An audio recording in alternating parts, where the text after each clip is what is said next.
আমি যদি জামাত ইসলাম করি আমি মনে করি আমি হক, বাকি একটা দলেরও আমি হক বলতে চাই না।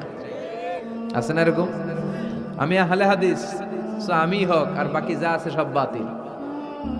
আমি কওমি তো আমি ভালো, আলিয়া সব খালিয়া। কথা কর।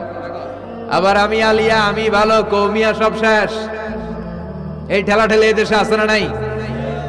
এক ইসলাম, এক নবী, এক কোরআন, এরপর সহনশীলতা নাই। সে অন্য নেশাবে পড়ুক, সে অন্য মতদর্শের হোক, সে তো আমার ভাই। সবচেয়ে বড় পরিচয় সেও মুসলিম, আমিও মুসলিম। এই চিন্তাটুকু নাই। আল মুমিনুনা ইখওয়া, ব্রাদারহুড, ভ্রাতৃত্বের এই বন্ধনটা আমাদের মধ্যে নাই। আমরা একে অপরকে গালিগালাজ করতে দেরি করি না, একটু চিন্তা করি না। কাফের বলে ফতোয়া দিতেও দেরি করি না। কথা কন, ফতোয়া আছে না নাই?